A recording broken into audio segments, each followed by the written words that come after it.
Hello friends, welcome to cube TV network. నేను మీ Shravani journalist. గత నెల బీసీల సింహగర్జన అని చెప్పి బీసీవై పార్టీ అధినేత బోడే రామచంద్ర యాదవ్ గారు ఒక భారీ స్థాయిలో బీసీల కోసం, బీసీల మనుగడ కోసం, బీసీలే నా లక్ష్యం అంటూ సభను ఏర్పాటు చేశారు.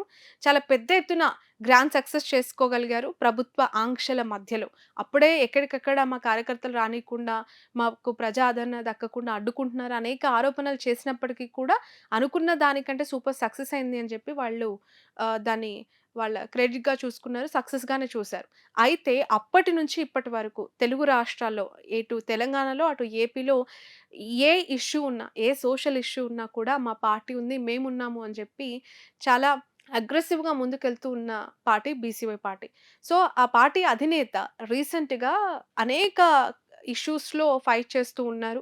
పార్టీకి సంబంధించి ప్రతిరోజు కూడా స్కెడ్యూల్ పెట్టుకొని, ఎక్కడ ఏ ఇష్యూ ఉన్నా ఆ పార్టీకి సంబంధించి నాయకులవ్వచ్చు, ఆ పార్టీ అధినేత రామచంద్ర యాదవ్ కావచ్చు, స్వయంగా వెళ్లి పరిశీలిస్తున్నారు, పరామర్శిస్తున్నారు, శుభకార్యాలైతే పలకరిస్తూ ఉన్నారు. సో, ఈ నేపథ్యంలోనే గాంజాకి సంబంధించి, మత్తు పదార్థాలకు సంబంధించి యువత బానిసైపోయింది.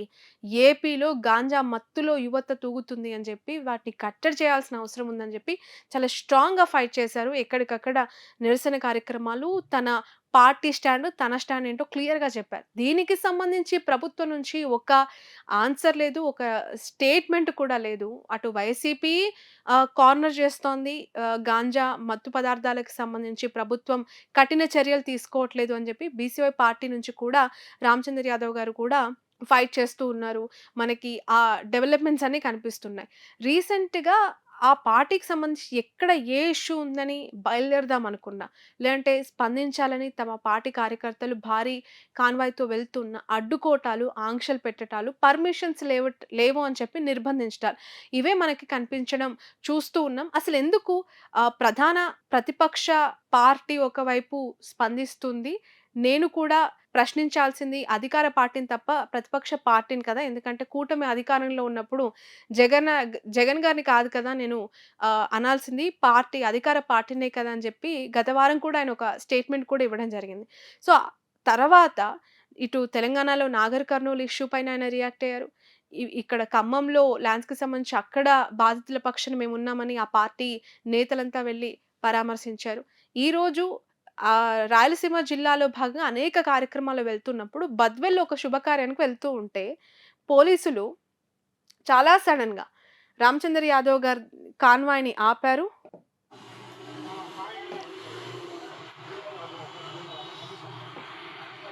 సో, బద్వేల్‌లో ఒక శుభకార్యానికి వెళ్తూ ఉన్న రామచంద్ర యాదవ్ గారి కాన్వాయ్‌ని సడెన్‌గా రోడ్డు పైన పోలీసులు ఆపిన పరిస్థితి ఒకసారి చూద్దాం.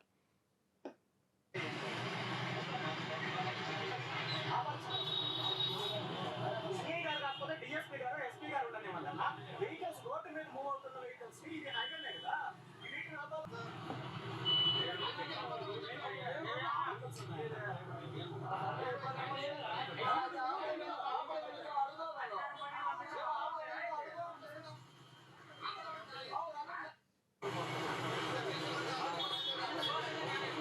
సో, ఒక్కసారిగా కాన్వాయ్ ఆపడంతో ఒక హై డ్రామా అక్కడ కొనసాగింది.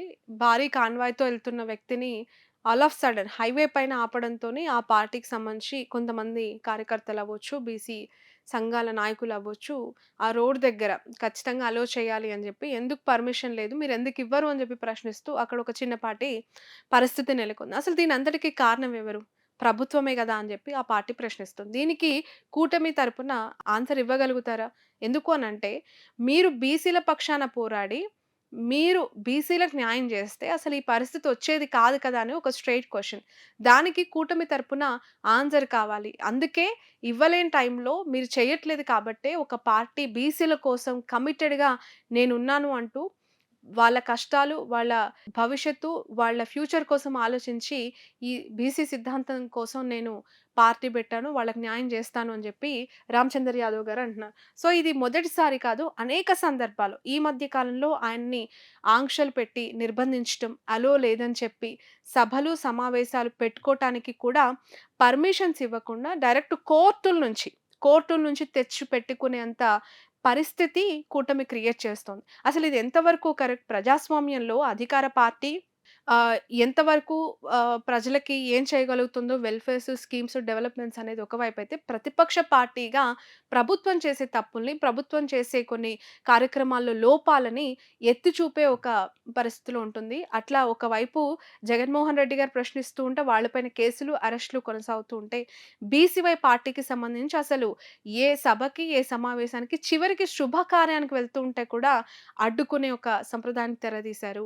ఇదెక్కడి న్యాయం అని చెప్పి ఆ పార్టీకి సంబంధించిన వాళ్ళు ప్రశ్నిస్తున్నారు. దీనికి కూటమి ఏం ఆన్సర్ ఇస్తుంది అనేది చూడాలి. మొత్తానికైతే 2 తెలుగు రాష్ట్రాల్లో కమిటెడ్‌గా బీసీల కోసం అనేక పార్టీలో నాయకులున్నారు. కొత్త నాయకులు పుట్టుకొస్తూ ఉన్నారు. మేమున్నాం బీసీలకంటూ న్యాయం చేస్తామని తిరుగుతున్నారు. కానీ ఇక్కడ ఒక పార్టీయే బీసీల కోసం పుట్టింది. బోడే రామచంద్ర యాదవ్ గారు బీసీలే నా జీవితం, నా లక్ష్యం అంతా బీసీల అభ్యున్నతే అంటూ ఏకంగా బీసీవై పార్టీని బీసీల కోసం స్థాపించటం, వాళ్ళ కోసమే నేను పని చేస్తాను అని చెప్పటం చాలా గ్రేట్ థింగ్‌గా కూడా చూడాలి. ఎందుకంటే బీసీలనెప్పుడు ఓట్ బ్యాంక్‌గా మలుచుకొని, ఓట్ల కోసమే యూజ్ చేసుకునే పార్టీలు మన కళ్ళ ముందు కనిపిస్తూ ఉంటే, నా సర్వం బీసీలే, వాళ్ళ లైఫే నా లైఫు అని పార్టీ మేనిఫెస్టో అవ్వచ్చు, లేదంటే పార్టీ సిద్ధాంతాలవ్వచ్చు, పార్టీ ప్రణాళిక, భవిష్యత్తంతా బీసీలతోనే ముడిపడి ఉంది అని చెప్పి అడుగుజాడలు ముందుకెళ్తూ ఉన్నారు. అనేక మందిని మార్గదర్శకంగా తీసుకొని బీసీల అభ్యున్నతి కోసం నేను పనిచేస్తానని ముందుకెళ్తున్నారు. ఎక్కడికక్కడ ఇలా అడ్డంకులు, ఆంక్షలు, నిర్బంధాలు వీటి మధ్య నుంచి ఇంకా అగ్రెసివ్‌నెస్ ఎక్కువవుతుంది తప్ప తక్కువ అవ్వదు అనేది నేను పర్సనల్‌గా అనుకుంటున్నాను. ఎందుకనంటే ఒక నాయకుడనేవాడు ప్రజాస్వామ్యంలో అధికార పార్టీ సరిగా సక్రమమైన మార్గంలో చేయలేని తప్పుల్ని ఎత్తి చూపించే క్రమంలోనే పుట్టుకొస్తారు.